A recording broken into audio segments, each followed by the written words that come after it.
Hi friends இன்னைக்கு ஈவினிங்கா பையனா ஒரு ரிலேட்டிவ் ஃபங்க்ஷன். ஸோ அதுக்கு தான் பையனா ரெடி ஆயிட்டு இருக்கேன். ஸோ சிம்பிளா பையனா ஒரு சுடிதார் மட்டும் வியர் பையனா எப்படி இருந்தாலும் நம்ம அபாயாலாம் போட போறோம் இல்லையா? ஸோ ஜுவல்ஸ்லாம் போட தேவையில்லன்னு சொல்லிட்டு சிம்பிளாவே மேக்கப்பும் பண்ணிக்கினேன். ஸோ ரீசெண்டா பையனா கிரீன் கலர் ஐலைனர் வாங்கியிருந்தேன். ஸோ அது வந்து போட்டு பார்க்கலாம் கண்ணுக்கு எப்படி இருக்குன்னு சொல்லி இந்த ஃபங்க்ஷனுக்கு கிரீன் கலர் ஐலைனர் தான் போட்டிருந்தேன். நல்லா தான் இருந்தது. அப்புறம் அபாயாக்கு மேட்சிங்கா ஷூ போடலாமா இல்லைன்னா ஸ்லிப்பர் போடலாமான்னு ஒரே கன்ஃபியூஷனா இருந்தது. பார்த்தா ரெண்டுமே ரொம்பவே அழுக்கா இருந்ததா ஸோ என்ன பண்ணுறதுன்னு யோசிச்சுட்டு இருந்தேன். கொஞ்ச நாளைக்கு முன்னாடி ஐயானுடைய ஸ்கூல் ஷூ க்ளீன் பண்ணதுக்காக இன்ஸ்டாகிராம் பேர்ல ஷூ கிளீனர் வாங்கியிருந்தேன். ஸோ இதை வந்து ஷூ அண்ட் ஸ்லிப்பர்ல யூஸ் பண்ணி க்ளீன் பண்ணிடலாம்னு சொல்லிட்டு டக்குன்னு எடுத்து க்ளீன் பண்ண ஸ்டார்ட் பண்ணிட்டேன். இந்த ஸ்ப்ரே கூடவே பிரஷ்ஷுமே ஃப்ரீயாவே தந்துருவாங்க. ஸோ ஸ்ப்ரே பண்ணிட்டு இந்த பிரஷ் எல்லாம் தொடச்சு விட்டா போதும் எல்லா அழுக்குமே பார்த்தீங்கன்னா சூப்பரா க்ளீன் ஆயிடுது. இதுவே நம்ம தண்ணியால வாஷ் பண்ணா நம்மளோட ஷூ அண்ட் ஸ்லிப்பருடைய நிலைமையை யோசிச்சு பாருங்க. ஒரே நாளே பிஞ்சிட்டு வந்துடும். இந்த கேஸ்கோ ஸ்ப்ரேயால நம்மளோட பசங்களுடைய ஸ்கூலுடைய பிளாக் ஷூ ஒயிட் ஷூ ரெண்டுமே யூஸ் பண்ணலாம். ரொம்பவே சூப்பரா பார்த்தீங்கன்னா அழுக்கு எல்லாமே போயிடுது டக்குன்னு. ஸ்கூல் பசங்களுடைய ஒயிட் ஷூக்கு பார்த்தீங்கன்னா இந்த ஸ்ப்ரே அடிச்சு விட்டுட்டு டக்குன்னு ஒரு 2 மினிட்ஸ்லேயே பார்த்தீங்கன்னா தொடச்சு விட்டீங்கன்னா போதும் அந்த அளவுக்கு புதுசா மாறிடும். இந்த ப்ராடக்ட் நான் இன்ஸ்டாகிராம் பேர்ல இருந்தா வாங்கிட்டேன். இவங்களோட கான்டாக்ட் நம்பர் அண்ட் இன்ஸ்டாகிராம் பேர் டேக் பண்ணிருக்கு. அண்ட் இந்த ப்ராடக்ட் பார்த்தீங்கன்னா மீஷோலயும் அவைலபிளா இருக்கு. வேணுன்றவங்க கமெண்ட்ல லிங்க் சென்ட் பண்ணுங்க. டைரக்ட் லிங்க் இமிடியேட்டாவே சென்ட் பண்ணிடுறேன். அண்ட் தென் ரெடியானதுமே பசங்களையும் ரெடி பண்ணி ஃபங்க்ஷனுக்கு கிளம்பியாச்சு. கேப் தான் புக் பண்ணிருந்தோம். கேப் வந்ததுமே பார்த்தீங்கன்னா கிளம்பியாச்சு. இன்ஷால்லா அப்கமிங் டேஸ்ல நிறைய சூப்பர் இன்ட்ரெஸ்டிங் vlogலாம் வர இருக்கு. மறக்காம பேஜை ஃபாலோ பண்ணிக்கோங்க.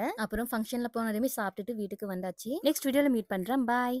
லாஸ்ட் மினிட்ல இப்படி ஆகும்னு சொல்லி நான் கொஞ்சம் கூட எதிர்பார்க்கவே இல்லை. என்னாச்சுன்னு வீடியோ ஃபுல்லா பார்த்து தெரிஞ்சுக்கோங்க. 1 மந்த்க்கு முன்னாடியே பையனா ஹஸ்பண்ட் ஏற்காடு போறதுக்காக டிக்கெட் எல்லாமே புக் பண்ணி ரூம்ஸ் எல்லாமே புக் பண்ணிட்டாங்க. ஸோ அம்மா வீட்ல இருந்து வந்ததுமே நெக்ஸ்ட் டே தான் பார்த்தீங்கன்னா ஏற்காடு போற பிளான். ஸோ மார்னிங்ல இருந்து குக் பண்றது பேக்கிங் பண்றது இந்த மாதிரி ஒர்க் எல்லாமே கரெக்டா இருந்தது. இப்போதான் ட்விஸ்ட் ஸ்டார்ட் ஆச்சு. ஜயான் குட்டிக்கு ஃபுல் ஹெவி ஃபீவர் ஆயிடுச்சு. ஸோ மெடிசன்லாம் தந்து மார்னிங்ல இருந்து ஈவினிங் வரைக்கும் பார்த்தீங்கன்னா நல்லா தான் இருந்தான். ஸோ இப்போ அவனோட உடம்பு நல்லா தானே இருக்கு. சரி நம்ம போகலாம் அப்படின்னு சொல்லிட்டு எல்லாமே பேக் பண்ண ஸ்டார்ட் பண்ணிட்டேன். ஸோ ஜயான் குட்டிக்கு தேவையான மெடிசன்ஸ் அதுக்கப்புறம் அவனுக்கு ஒரு குல்லா அதுக்கப்புறம் ஹக்கீஸ் டயப்பர்ஸ்னு எல்லாமே பார்த்தீங்கன்னா பேக் பண்ணி எடுத்து ரெடியா வச்சிட்டேன். அண்ட் அயானுக்கு இந்த ஸ்லிப்பர் பார்த்தீங்கன்னா மீஷோல இருந்து வாங்கியிருந்தேன். ரொம்பவே குவாலிட்டி சூப்பரா இருக்கு. இந்த ப்ராடக்ட் வீடியோ லிங்க் வேணா கமெண்ட்ல லிங்க் சென்ட் பண்ணுங்க. இமீடியட்டாவே உங்களுக்கு லிங்க் சென்ட் பண்றேன். அண்ட் இருக்கிற டென்ஷன்ல இது வேற ட்ரெஸ்ஸிங் டேபிளுடைய கீ பார்த்தீங்கன்னா எங்க வச்சேனே தெரியல. அம்மா வீட்டுக்கு போறதுக்கு முன்னாடி பார்த்தீங்கன்னா எங்கேயோ வச்சுட்டேன். தேடி தேடி பார்த்தேன் கிடைக்கவே இல்லை. ஏதாவது அர்ஜென்ட் டைம்ல ஏதாவது தேடணும்னா கண்டிப்பா அது கிடைக்கவே கிடைக்காது. அது எனக்கு மட்டும்தான் அப்படியா எல்லாருக்கும் அப்படியான்னு எனக்கு தெரியல. மேக்கப் திங்ஸ் எல்லாமே பார்த்தீங்கன்னா அந்த ட்ரெஸ்ஸிங் டேபிள்ல தான் இருக்கு. ஸோ எதுவுமே எடுக்கல அப்படியே கிளம்பிட்டேன். நைட் 11 o'clock ட்ரெயின்னு நினைக்கிறேன். ஸோ வீட்ல இருந்து கிளம்புறதுக்கு முன்னாடி ஹாஸ்பிட்டல் போயிட்டு ஜயான் குட்டியை காட்டிட்டு மெடிசன்லாம் வாங்கிட்டு அப்புறம் தான் அந்த ஸ்டேஷனுக்கே வந்தோம். உண்மையை சொல்லணும்னா எனக்கு ஏற்காடுக்கு போறதுக்கு கொஞ்சம் கூட மனசே இல்ல. குழந்தை இப்படி ஃபீவர்ல இருக்கானேன்னு சொல்லிட்டு.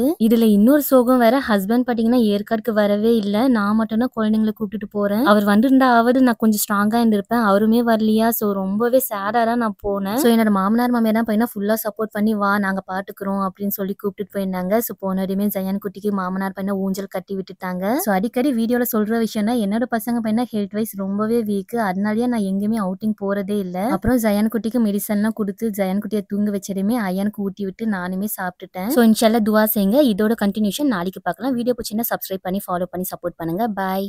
ஹாய் ஃப்ரெண்ட்ஸ், சேலம் பார்த்தீங்கன்னா அல்ஹம்துலில்லா ரீச் ஆயிட்டோம். மார்னிங் ஒரு 6 o'clock இருக்கும். அப்பதான் ரீச் ஆனோம். ஸோ நாங்க ரிலேட்டிவ்ஸ்னு மொத்தமா பார்த்தீங்கன்னா ஒரு 10 to 15 பேர் தான் பார்த்தீங்கன்னா ஏற்காடுக்கு வந்திருக்கோம். இந்த பிரஷ் அண்ட் சோப் ஹோல்டர் பார்த்தீங்கன்னா மீஷோல இருந்து வாங்கியிருந்தேன். லிங்க் வேணா சொல்லுங்க சென்ட் பண்றேன். ஸோ சேலம்ல இருந்து ஏற்காடு போனோம்னா மலை மேலே ஏறணும் இல்லையா? ஸோ எவ்வளவு நேரம் ஆகும்னு தெரியலன்னு சொல்லிட்டு அங்கேயே பார்த்தீங்கன்னா ஸ்டேஷன்லயே பிரஷ் பண்ணிட்டு ஃபேஸ்லாம் வாஷ் பண்ணிக்கணும். அப்புறம் மாமா பார்த்தீங்கன்னா போண்டா காஃபிலாம் வாங்கிட்டு வந்து தந்திருந்தாங்க எல்லாருக்கும். ஸோ எல்லாருமே சாப்பிட்டுட்டு வேன் கார்லாம் புக் பண்ணியிருந்தோம். ரெண்டுமே வந்ததுமே லக்கேஜ் எல்லாமே ஏற்றியாச்சு. நானும் பசங்களும் பண்ணா வேன்லயே போயிடலாம் அப்படின்னு சொல்லிட்டு வேன்ல ஏறியாச்சு. அப்புறம் போற வழியே வண்டியை நிப்பாட்டு பிரேக்ஃபாஸ்ட் வாங்கிட்டு போயிடலாம். ஏன்னா மேல போனதுக்கு அப்புறம் ஏற்காடுல பிரேக்ஃபாஸ்ட் இருக்குமா இருக்காதான்னு தெரியல. அதனால கீழே இருந்தே வாங்கிட்டு போயிடலாம்னு சொல்லிட்டு ஒரு கடையில நிப்பாட்டு பிரேக்ஃபாஸ்ட் வாங்கிட்டு கிளம்பிட்டோம். மலைக்கு ஏற இன்பிட்வீன்லேயே பையனா ஜெயன் குட்டி அல்வா ஸ்டார்ட் பண்ணிட்டேன். அதனால வேன்ல இருந்து இறங்கி கார்ல உட்காந்துட்டேன். ரூம் புக் பண்ணிட்டோம் இல்லையா? ஸோ ரூம்க்கு ரீச் ஆனதுமே பாத்தீங்கன்னா பிரேக்ஃபாஸ்ட் எல்லாருமே உட்காந்து சாப்பிட்டுட்டு பசங்களுக்குமே இட்லி ஊட்டி விட்டுட்டேன். எல்லாரும் பொங்கல் வாங்கியிருந்தாங்க. நான் தான் பையனா பசங்களுக்கு ஊட்டி விடணுமேன்னு சொல்லிட்டு இட்லி வாங்கியிருந்தேன். அப்புறம் பிரேக்ஃபாஸ்ட் சாப்பிட்டு படுத்ததான். அதுக்கப்புறம் மதியம் தான் பையனா எல்லாருமே இருந்தோம்.